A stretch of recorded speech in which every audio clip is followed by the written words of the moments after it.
Hello दोस्तों, मैं doctor रश्मि त्रिपाठी आपका अपने चैनल लव फाइटर्स एकेडमी में स्वागत करती हूँ।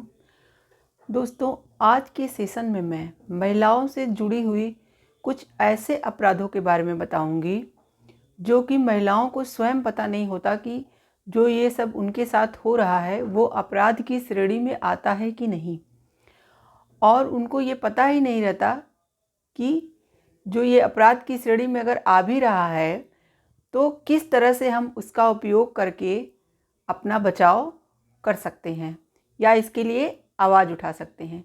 इसके साथ ही साथ ये जो महिलाओं से जुड़े अपराध होते हैं, कभी कभी क्या होता है कि महिलाएं इसका मिसयूज भी करती हैं। तो मैं ये भी बताऊंगी इस सेशन में कि अगर कोई ऐसे अपराधों का मिसयूज करे तो उसका बचाव क्या है। तो चलिए आज का सेशन मैं स्टार्ट करती हूँ। तो सबसे पहले हम लोग ये जानते हैं कि महिलाओं से जुड़े ऐसे कौन से अपराध हैं जिनका बचाव हमें हमारे कानूनों में दिया गया है पर हमको पता नहीं होता। तो जैसे कि मान लीजिए कि कोई लड़का है, यदि किसी लड़की का क्या करता है, पीछा करता है, और पीछा करता है तो बार बार पीछा करता है, और वो क्या करता है और उसके साथ ही साथ उससे ज़बरदस्ती कांटेक्ट नंबर मांगने की कोशिश करता है। जैसे मान लीजिए अगर उस लड़के ने एक आध बार ऐसे ही गलती से पीछा कर लिया तो कोई बात नहीं, लेकिन अगर वो बार बार उसका इंटेंशन गलत है और इस इरादे से वो बार बार किसी लड़की का पीछा करता है या किसी महिला का पीछा करता है और उसके इरादे भी अच्छे नहीं है और उससे वो कांटेक्ट नंबर वगैरह मांगता है, तो ये अपराध माना जाता है। तो इसके लिए महिलाएं क्या कर सकती हैं, वो एफआईआर दर्ज करा सकती हैं।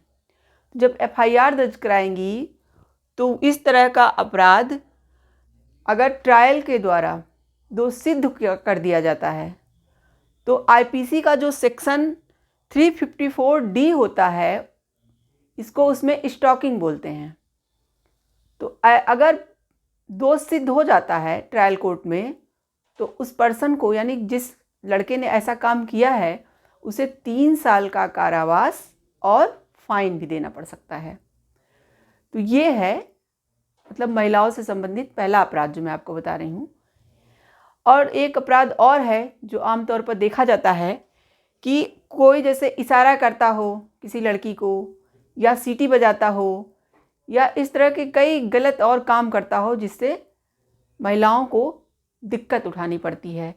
तो वहाँ पे कौन सा अपराध होगा, तो वहाँ पे भी आईपीसी का एक तो सेक्शन 509 अप्लाई हो जाएगा, जो कि किसी महिला के साथ आप लज्जा भंग करने की उसकी कोशिश करते हो, और एक तो हो जाएगा आईपीसी का सेक्शन 294, जिसमें बताया गया है कि अगर कोई महिला के साथ सीटी बजाता है या फिर उल्टे सीधे अश्लील गाने वगैरह गाता है तो वहाँ पे ये सेक्शन 294 अप्लाई किया जाता है। तो जब आप इसका एफआईआर कराएंगे तो सेक्शन अगर 294 का अप्लाई कराया जाएगा तो आपको 3 मंथ का कारावास हो सकता है, यानी उस लड़के को 3 महीने का कारावास हो सकता है। और अगर सेक्शन 509 के अनुसार जो है केस एफआईआर कराया जाता है तो वहाँ पे 3 साल की सज़ा है और उसके साथ साथ फाइन भी लगेगा।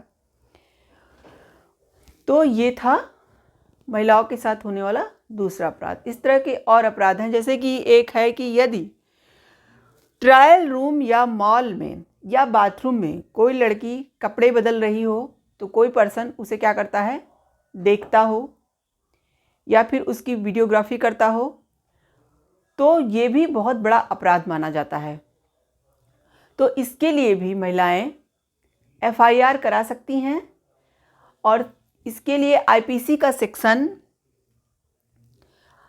354C 354C अप्लाई किया जाएगा, और उस पर्सन को अगर दोष सिद्ध ट्रायल कोर्ट में प्रूफ हो जाता है तो 3 साल का कारावास प्लस फाइन लगेगा। देखिए, इस तरह का जो अपराध है वो कॉन्स्टिट्यूशन का आर्टिकल 21 का भी उल्लंघन करता है, क्योंकि आर्टिकल 21 राइट टू प्राइवेसी की बात करता है। और इस तरह के काम ट्रायल रूम में कपड़े बदलना वगैरह जो लेडीजें कर रही हैं, अगर आप उसे देखोगे तो उनकी निजता भंग करोगे, यानी आप उनकी प्राइवेसी को भंग करोगे, तो आर्टिकल 21 का भी यहाँ उल्लंघन होता है। इसलिए ये बहुत ही कठोर अपराध माना जाता है और सेक्शन आईपीसी की सेक्शन 354C के अनुसार आपको 3 साल का कारावास और फाइन भी देना पड़ सकता है।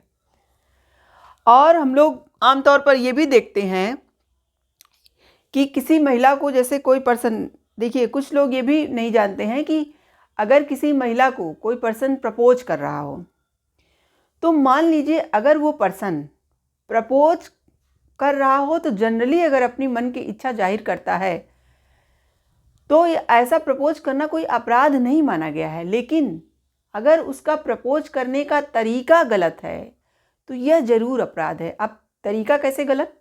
जैसे मान लीजिए कि वो लड़की से ये कह रहा है कि अगर तुम मेरा प्रपोजल स्वीकार नहीं करोगी तो मैं सुसाइड कर लूँगा, या अपना नस काट दे रहा है हाथ का, या फिर वो सड़क पे जा रही हो, ज़बरदस्ती उसका हाथ खींच करके उसे प्रपोज कर रहा हो, तो ये सब अपराध की श्रेणी में माना जाएगा।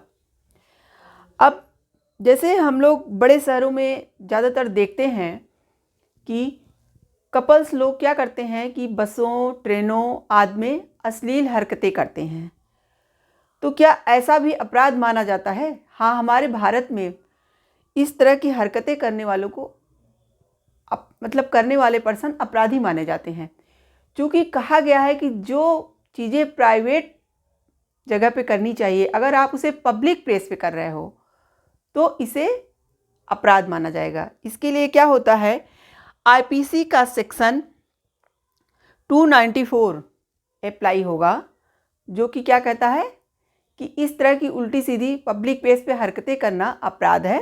उसके लिए आपको 3 महीने का कारावास और फाइन लगाया जा सकता है।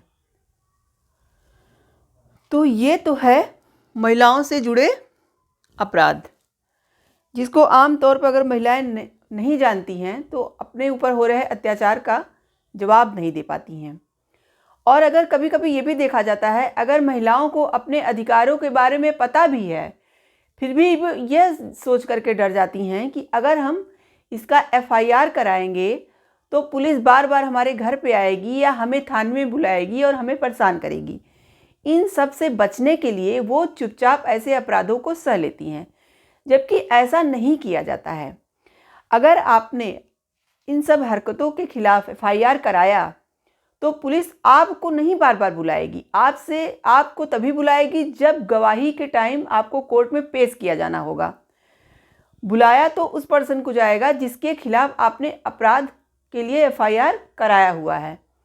और बहुत बार ऐसा होता है कि लोग ये सोचते हैं कि मेरा नाम आ जाएगा और मैं बदनाम हो जाऊंगी। लड़कियां यही सोचती हैं कि मेरा नाम आएगा और मैं बदनाम हो जाऊंगी, इसलिए उसके घर वाले भी ऐसे अपराधों के लिए आवाज़ नहीं उठाते हैं, जबकि ऐसा नहीं किया जाता।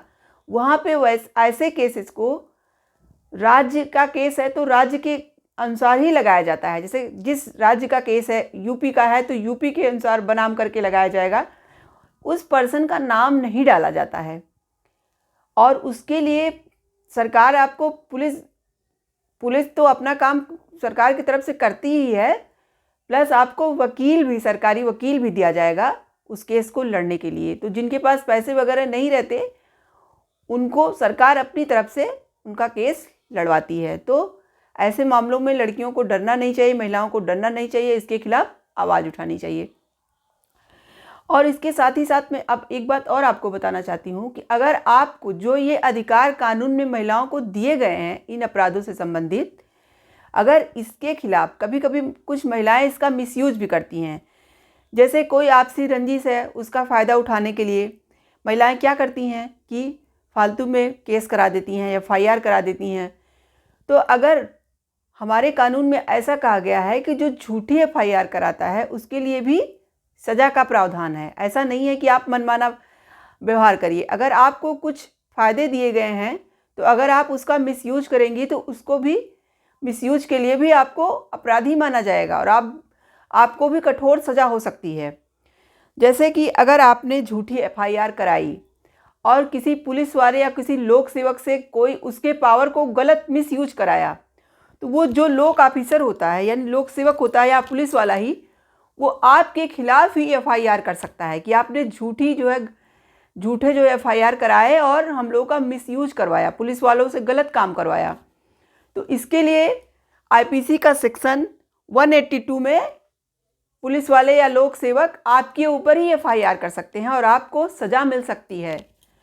और दूसरा एक चीज़ और हो सकता है, आपने जिस पर्सन के खिलाफ झूठी एफआईआर लिखाई है वो पर्सन खुद थाने में जा करके, आप अगर इस तरह का झूठा केस कर रही हैं तो आपके खिलाफ ही वो एफआईआर कर सकता है। वो आईपीसी का सेक्शन 211 के अंतर्गत आप पे एफआईआर दर्ज करा दिया जाएगा और आपको 3 साल की सज़ा मिल सकती है इस झूठे एफआईआर के चक्कर में।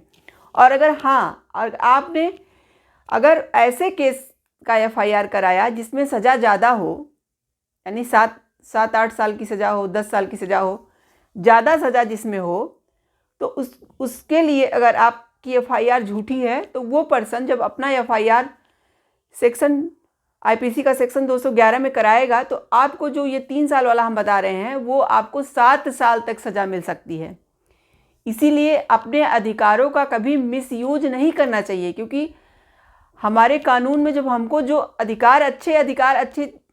अच्छे चीज़ों के लिए जो अधिकार दिए गए हैं, तो आप अगर गलत करते हो तो उसके लिए भी आपको सज़ा दी गई है। तो इसलिए अपने अधिकारों का कभी मिसयूज नहीं करना चाहिए। तो आशा करते हैं कि आज का सेशन आपको पसंद आया होगा। तो आप हमारे चैनल को लाइक कीजिए, सब्सक्राइब कीजिए, बेल आइकन को दबाइए, जिससे मैं नई नई जानकारियों से आपको अवगत करा सकूं। आज के लिए बस इतना ही। Thank you very much.